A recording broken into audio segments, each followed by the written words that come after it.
Hello everyone, welcome to another episode of Upgrades. I'm Jeremy Knoll. And I'm John Suarez. And today we are talking about the Legends Legacy deck from Dominaria United, which is headed up by Dihada, Binder of Wills. Now this is the deck that we actually previewed on Commander Versus. You can actually go check that out on this page after you're done with this one. But you can see what we are gonna add to the deck and what the new cards are and what we would take out of the deck. So Dihada, Binder of Wills is 1 in a Mardu, and this is a Legends Matters deck. So 1 red, white, black.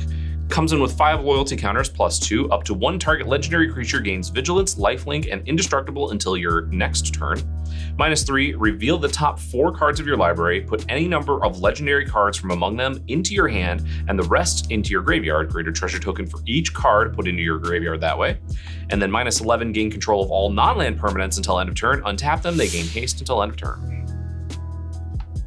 You're not going to get to that -11. No, things have gotten real bad for everybody if they let you get that high. And that's just, that's an okay one. Yeah. I think you're going to be able to do a lot of silly things if you ever actually get that ultimate off, but it's I don't think it's, honestly for me, this one's not, it doesn't really tickle my fancy. Yeah. I know you really like that -3. I like the -3 a lot. Yeah, I'm a big fan of trying to build this with no legendaries almost and just get a bunch of treasures.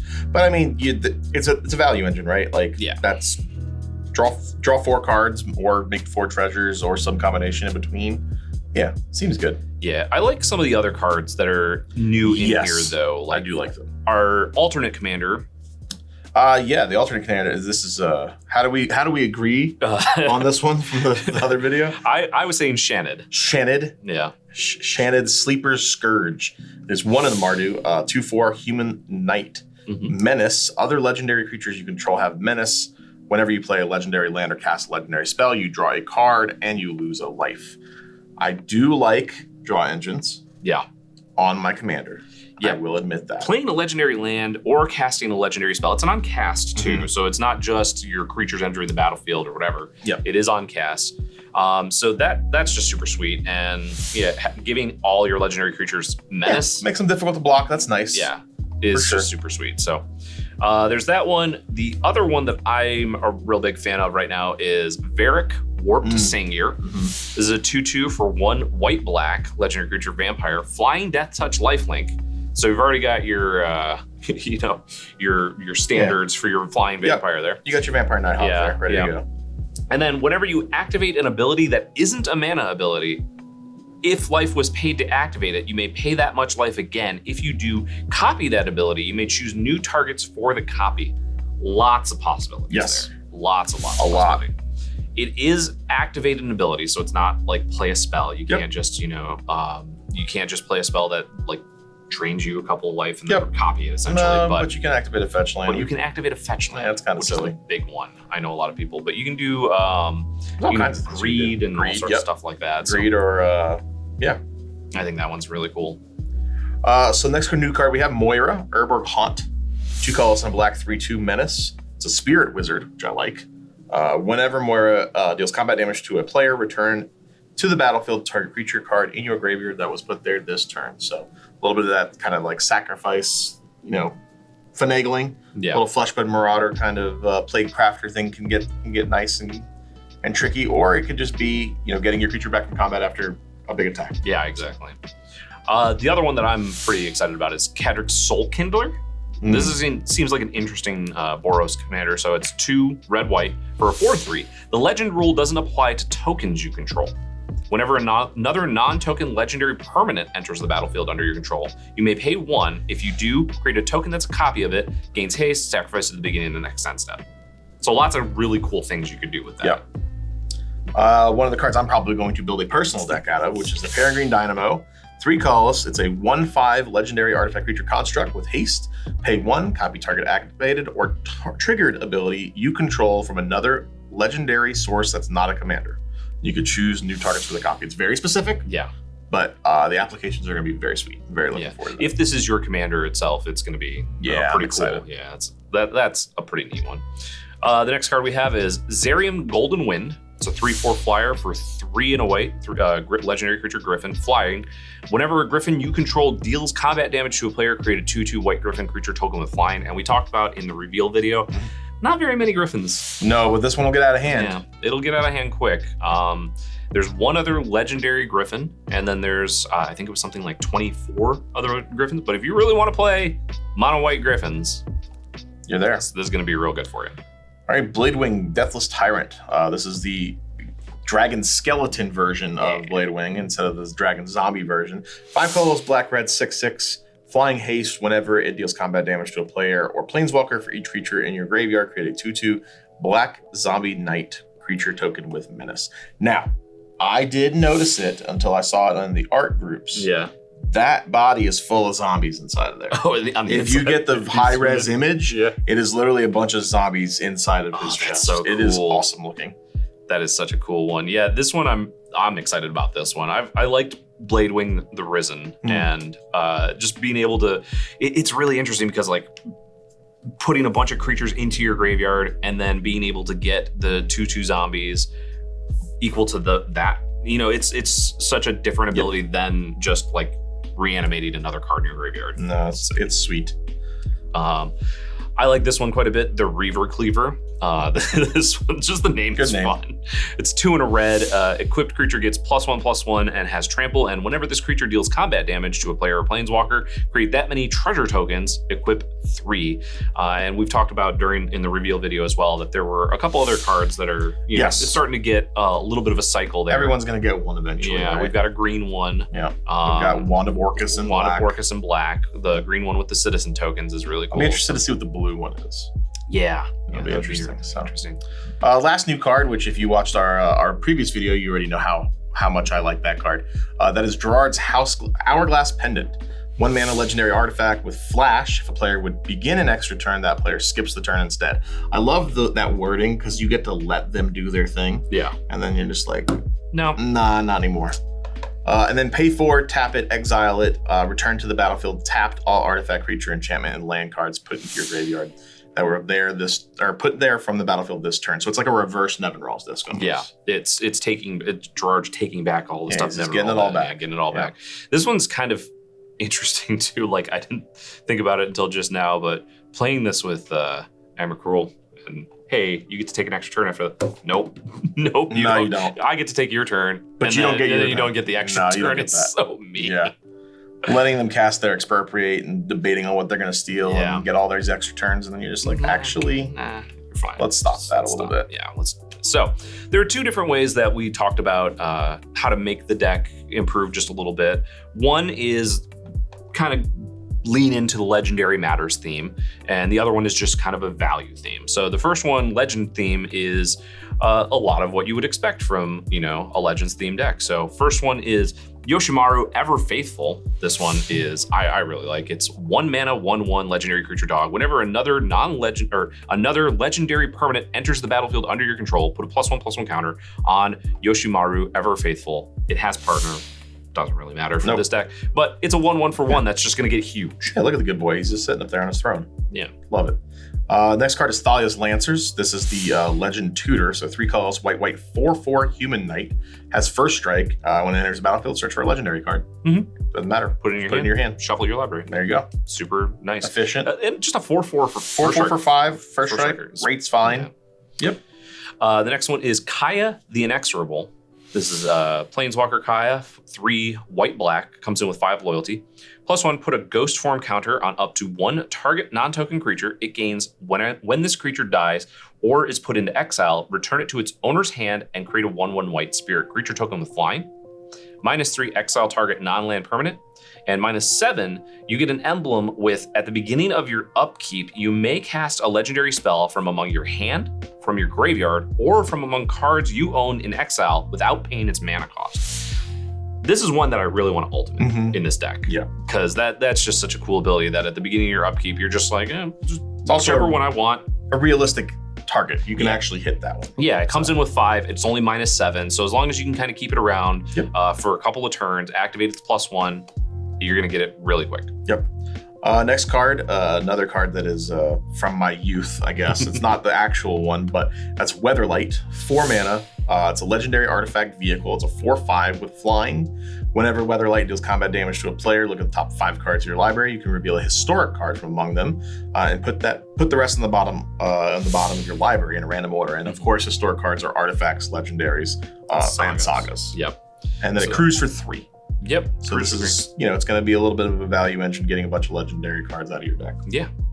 Our next one is an uncommon, and we talked about it in the last video for Dominaria United.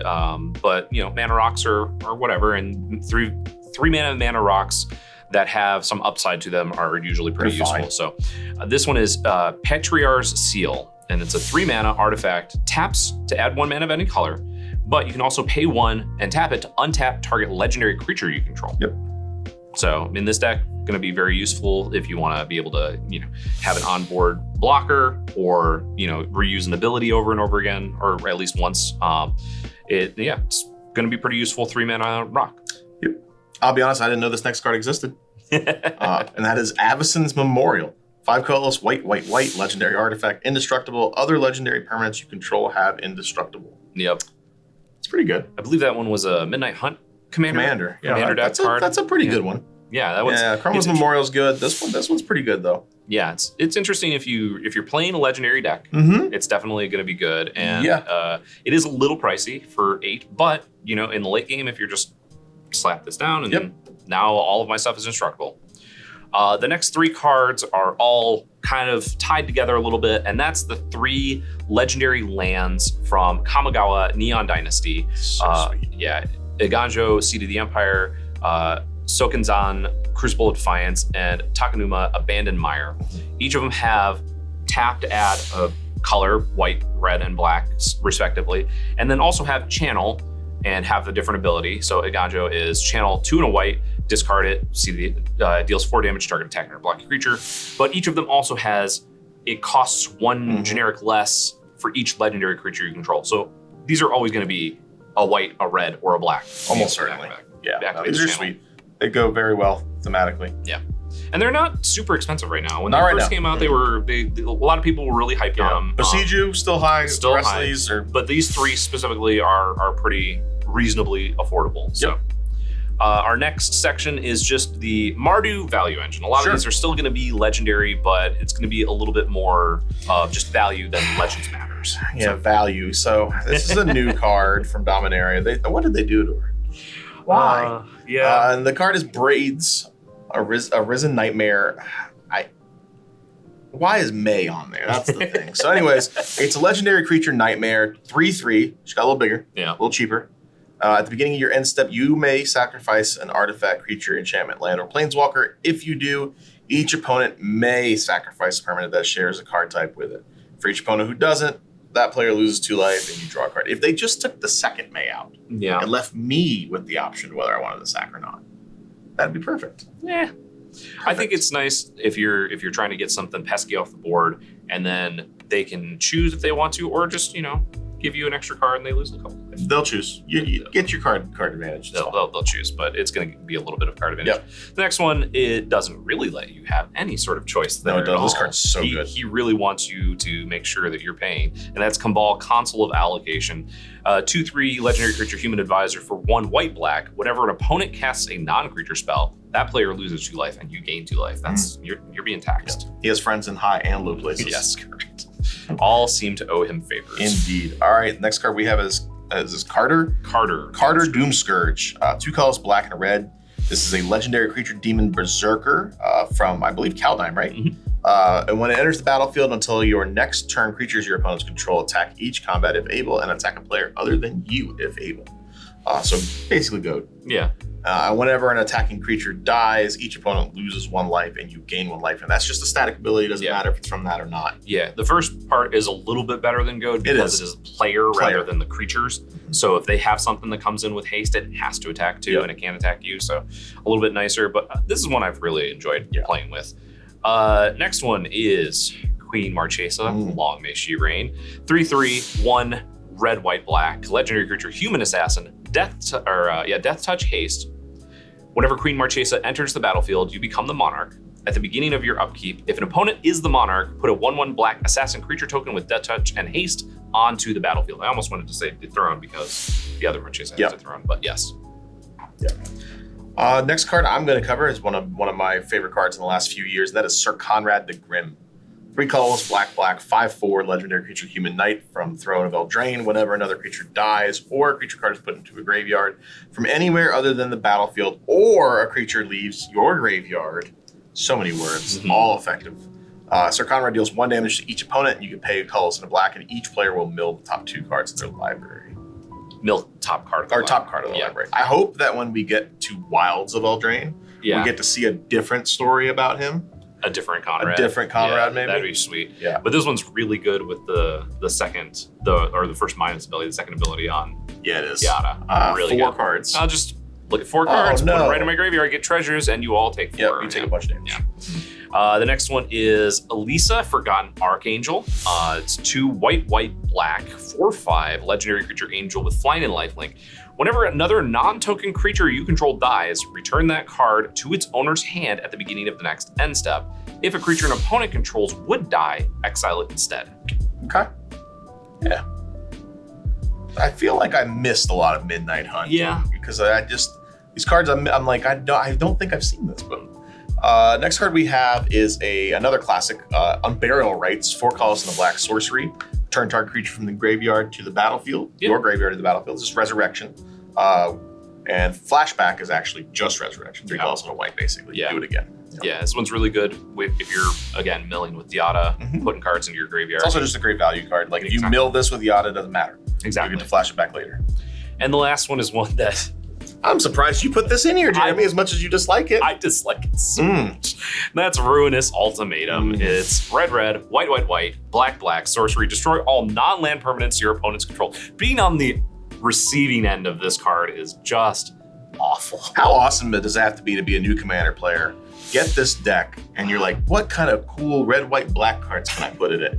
And you look up and you see Ruinous Ultimatum. That's got to be the greatest feeling ever. Just your mouth just has wide. to drop when you see that. Like, oh my gosh, everything, it destroys everything. I tell you, that was Mutilate for me. Yeah, exactly. When I first started playing, and it was back then that was like Mutilate was a thing. It was when that card came out. It was insane.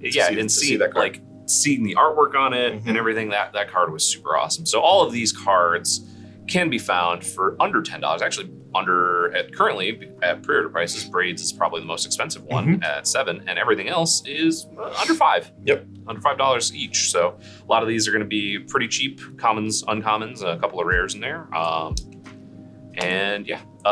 that we would take out. First is the Circle of Loyalty. I always really want this card to work. Never does. It just never quite. I really want this one, and I want the blue one to work. And the black one seems awesome, and it's it's basically like the Great Henge or bust on those for me. Yeah, Great Henge is really good. The Great Henge is so good, but really good. All the rest of them are always kind of. They feel like Is Embercleave one of them? No, it was. All right. What was the red one? I can't remember. But yeah, it's just. If I want it to work. And in a Knights deck, I'm sure it's great. In this deck, I don't know. All right. So in the last video, we talked about them taking Soul Ring out. Yeah. You know what else they can start taking out? It's a Talpa.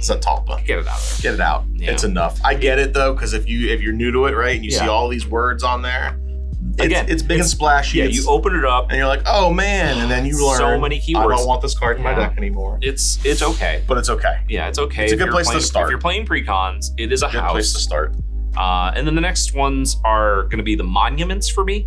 I felt like there weren't enough creatures to really justify it because the original deck list comes with 28, which is a little low. If I'm going to be playing things like that, I probably want to be playing in the 35-ish range for creatures to get the benefits out of it. But maybe I'm wrong. But yeah, I think you can take the monuments. I think you're probably right. I think you can take the monuments out and not feel bad for honestly either of the two versions of the deck that we were talking about.